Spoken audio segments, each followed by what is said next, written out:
guys, what's going on? It's In the Gym with Team MassiveJoes. Trainers, I'm back, baby, at this delicious fitness facility, SA Aquatic Center, Big Neve.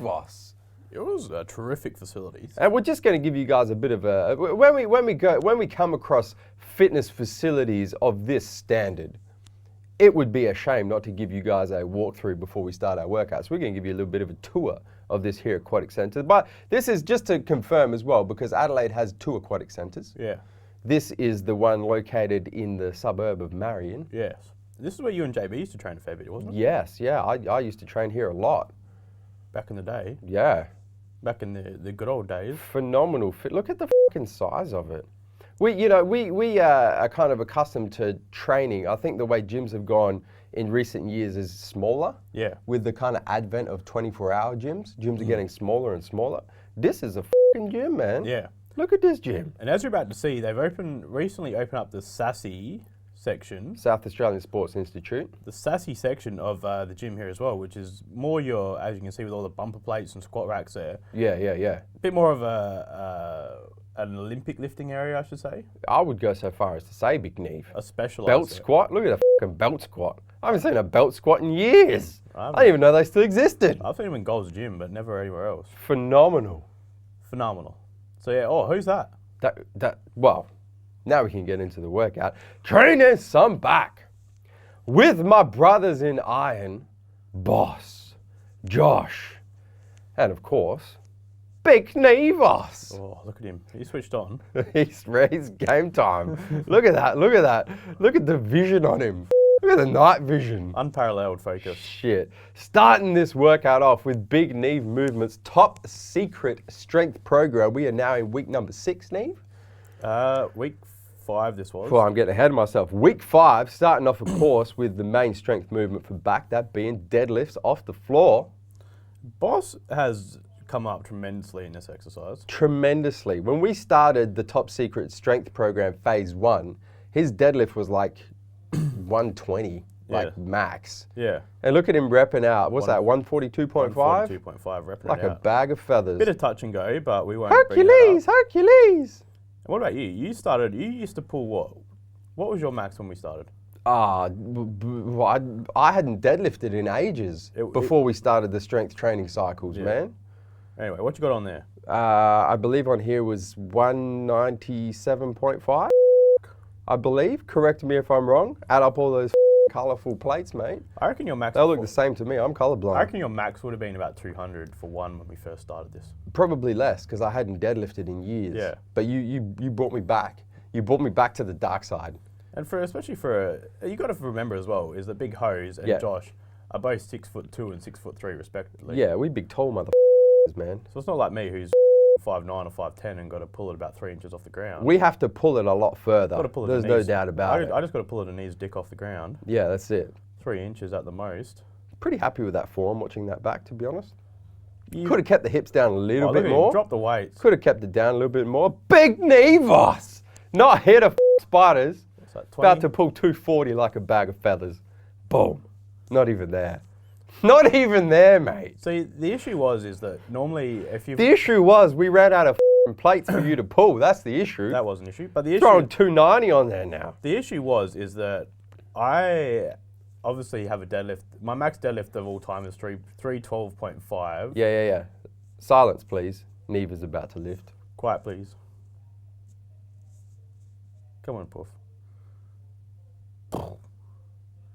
Boom. Wasn't great, but anyway. Boom. Anyway, so what I'm saying is, but we... What do you mean it wasn't great? You just pulled 290 kilos off the floor. I'm so tight that I need to get back into position better. Yeah. So the thing is that with our... Train cough. Yeah, with lately, with the way that we've been lifting, I've had my max set at 270. Yeah. For a kid like myself who can pull 310, I think I was sandbagging a little bit. Yeah, most definitely. So I retested my 1RM. Yeah. And obviously put 20 kilos on in 3 weeks. Yeah. So now we've got a new starting point. That's it. And then we moved on. We had to use these prone row benches because these are a rare find in gyms these days, man. And there's a phenomenal way to do rows as the prone rows. So we moved on to prone rows, extended Team MassiveJoes hypertrophy style, 5 working sets. You're seeing obviously here the 5th and final working set, Boss Josh with the double drop. I mean, this is, especially those in powerlifting would probably be more familiar with the pen lay row as well. Yes, correct. You and I used to do this quite a bit, this exercise. Yeah. And we sort of cut it out because it takes a long time to set up because no gyms actually have a proper setup. If you don't have a prone row bench, you got to get a bench, then you got to get the aerobic steps and stack them up so that you can get high enough off the floor. It's a pain in the ass to set up. 27 plates to get you high enough. It's a pain in the ass, and the fact that the Sassy part of the Aquatic Centre had that ready to go, we had to utilise it, of course. Yes. And then we moved on to a back width exercise, moving away from back thickness for a little bit, hitting them standard lat pull-downs, man. Just standard hypertrophy. Just standard hypertrophy, 3 working sets, man. And as you can see, is a lot of people, I think, when they're doing lat pull-down, I just want to give a tip here. Yeah, go for it. Is a lot of people pull too much with their biceps. Yes, correct. And it almost becomes a bicep. Obviously, you're going to be bringing lat into it. I'm not stupid, but it almost becomes a lot more of a bicep-focused exercise to a lot of people. Yeah. So if you can see, Joe there was actually pulling with his elbows. Yeah. Which makes you engage. So if that's a cue I like to use is to pull with the elbows. Yeah. Rather than pull with the biceps. And I think that really applies to almost any back movement at all. Really, if you think of the well, as you can see, Josh here, which is textbook form. Textbook.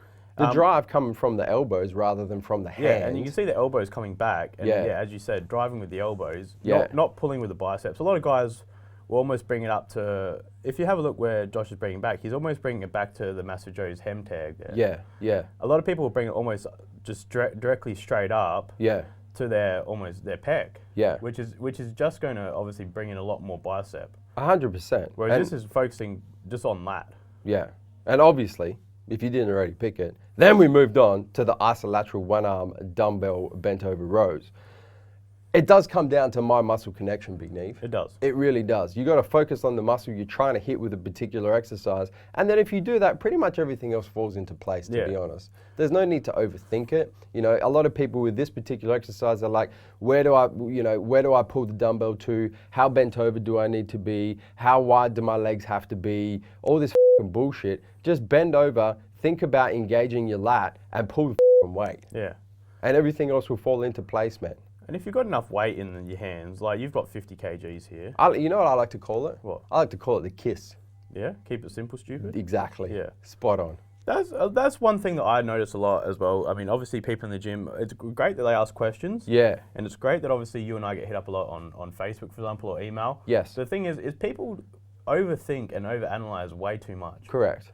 I mean, obviously you need to worry about a great form. Yeah. But don't let it get in the way of you just training. 100%. Which I think a lot of people make the worry too much about. That's it. And so for this exercise, we went back to extended Team MassiveJoes hypertrophy, 5 working sets. Right here, you're seeing my 5th and final working set with the double drop. Call it the double. That's just It's a double drop. Dilly Saturday night. No, it's what they call it. It's what they call the double drop set in Paris. Double. The double drop. That is terrible. And Boss Josh. I didn't actually get to even speak about your hair. That was when I was meant to come in with a haircut. Oh shit! Natural athlete there, Trencroft Mencel. Yeah. It's not good. It's not good. The Adelaide winter is biting hard this year.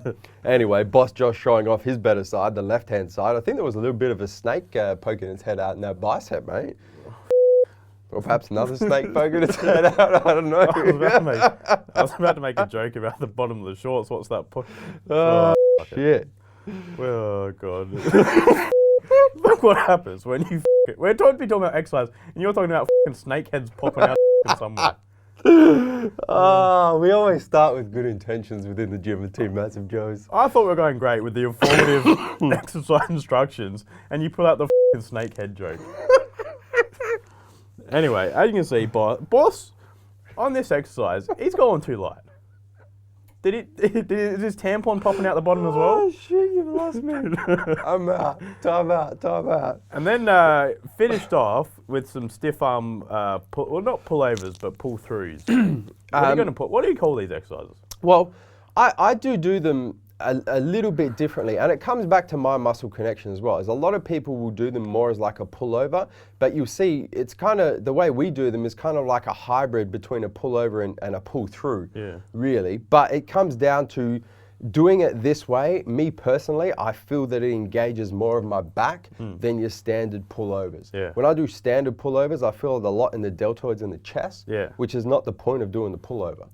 So I set it up with a rope like this in a cable. The cable's just above head height, and I engage the lats and pull over and pull through, man. One thing that a lot of people do as well is I see them using like a bar. Look, Josh straight bar. What is Josh doing? Is he trying? He needs to work on the form a little bit. he's going all out. Yeah. He's got bras playing in the microphone. I don't know what he's listening to in those earphones, mate, but the facial expressions tell a whole nother story. He's definitely playing along at home. Definitely doesn't look like he's in the gym training his back, you know what I'm saying? Look at him. Powerful thrusts. Would hate to be on the receiving end of those thrusts. Oh, shit. But what I like to use, I like to use the rope. As I was saying before, I don't like using the stiff bar because with this, you can get a lot more range of motion and almost obviously pull the rope through to your hips. Well, and it's a more natural range of motion as well. Whenever you're using the straight bar, you're fixed in that position. And hand placement. Yeah, whereas the rope, you can move in all dimensions if you want to. So you can really kind of pull to the position where it's going to hit more of your lats. But we didn't even use that hex bar. Look at that. Yeah, I know. There were some phenomenal pieces of equipment there, Big Neve. Just going to say, where did you disappear to, mate? I'm camera boy. Pull 290. Next minute, Neve, nowhere to be seen. Caught it tonight. I mixed up my shake and got the out of there. While you're getting the out of there, don't forget to hit the subscribe button. Hold on. BOSH is about to hit a lat spread. Oh, here it goes. Boom! As BOSH been that is some width. As the kid been getting a bit of sun, he's looking a bit rosy on the triceps. He definitely. He posed so hard he hurt his own lats. Look at him. Look at injured himself. Hit the subscribe button. Subscribe to our YouTube channel, man. Stay up to date with all the latest editions of In the Gym with Team MassiveJoes and all the other deliciousness on our YouTube channel. Big Neve, if they're watching this on the mobile, turn on the post notifications so you don't miss a thing when it comes to the MassiveJoes YouTube channel. Where we come to and from, Neve? MassiveJoes.com. Stay